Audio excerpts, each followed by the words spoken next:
भक्त के अधीन भगवान की कहानी। एक कसाई था सदान। वह बहुत ईमानदार था।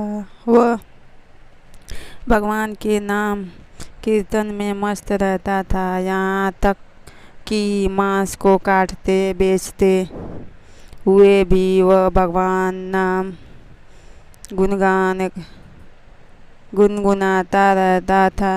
एक दिन वह अपनी ही धुन में कहीं जा रहा था कि उसके पैर से कोई पत्थर टकराया। वह रुक गया। उसने देखा एक काले रंग के गोल पत्थर से उसका पैर टकरा गया है। उसने वह पत्थर उठा लिया, वह जेब में रख लिया, यह सोच कर कि यह मांस तोलने के काम आएगा। वापिस आकर उसने वह पत्थर मांस के वजन को तोलने के काम में लगाया। कुछ ही दिनों में उसने समझ लिया कि यह पत्थर कोई साधारण नहीं है। जितना वजन उसको तोलना होता, पत्थर उतने वजन का ही हो जाता है। धीरे धीरे यह बात फैलने लगी कि सदान कसाई के पास वजन करने वाला पत्थर है। वह जितना चाहता है पत्थर उतना ही तोल देता है। किसी को 1 किलो मांस देना होता तो तराजू में उस पत्थर को एक तरफ डालने व दूसरी ओर 1 किलो का मांस ही तौलता।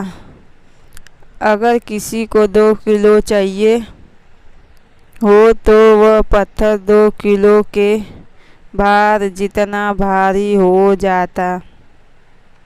इस चमत्कार के कारण उसके यहाँ लोगों की भीड़ जुटने लगी। भीड़ जुटने के साथ ही सदान की दुकान की बिक्री बढ़ गई।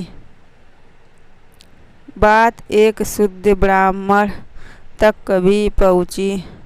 हालांकि वह ऐसी अशुद्ध जगह पर नहीं जाना चाहता थे जहाँ मांस कटता हो व बिकता हो, किंतु चमत्कारी पत्थर को देखने की उत्सुकता उसे सदान की दुकान तक खींच लाई।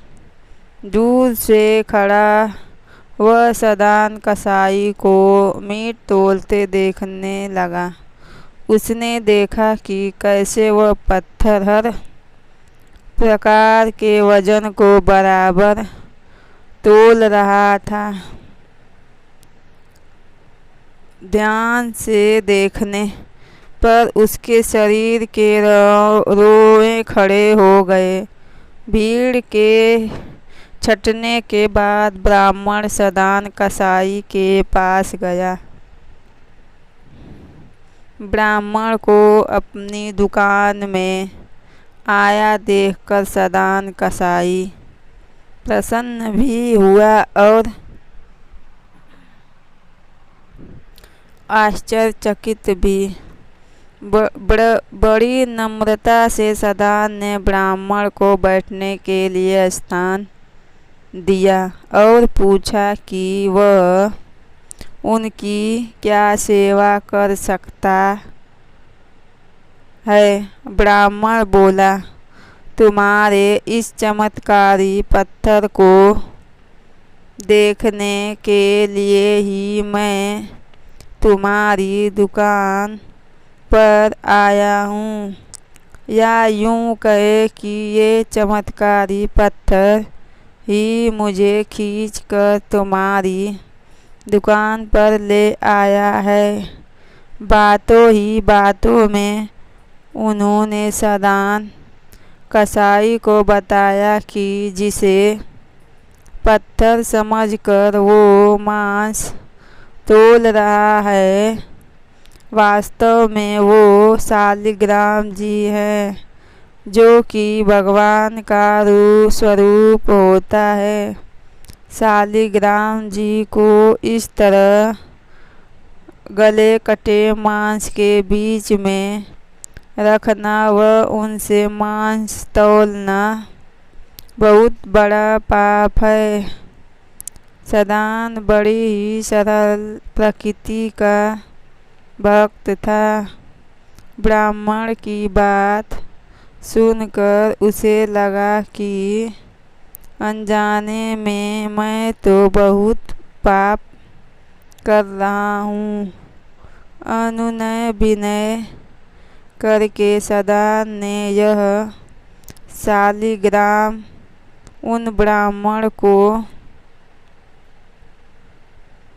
सम्मान से घर ले गए। घर आकर उन्होंने श्री शालिग्राम को स्नान करवाया, पंचामृत से अभिषेक किया व पूजा अर्चना आरंभ कर दी।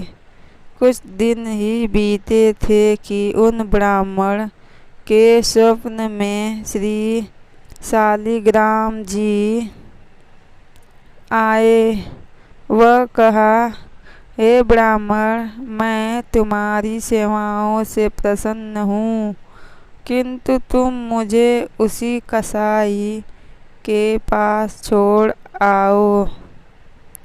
स्वप्न में ही ब्राह्मण ने कारण पूछा तो उत्तर मिला कि तुम मेरी अर्चना पूजा करते हो, मुझे अच्छा लगता है, परंतु जो भक्त मेरे नाम का गुणगान कीर्तन करते रहते हैं उनको मैं अपने आप को भी बेच देता हूँ।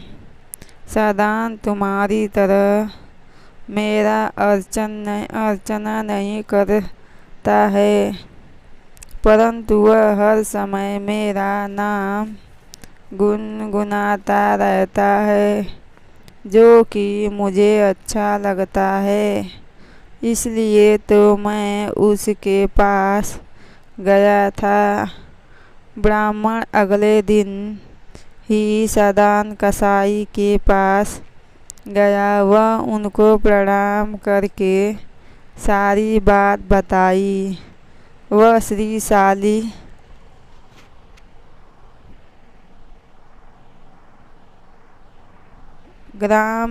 जी को उन्हें सौंप दिया। ब्राह्मण की बात सुनकर सदान कसाई की आंखों में आंसू आ गए। मन ही मन उन्होंने मांस बेचने खरीदने के कार्य को तिलांजलि देने की सोची और निश्चय किया कि यदि मेरे ठाकुर को कीर्तन पसंद है तो मैं अधिक से अधिक समय नाम कीर्तन ही करूँगा।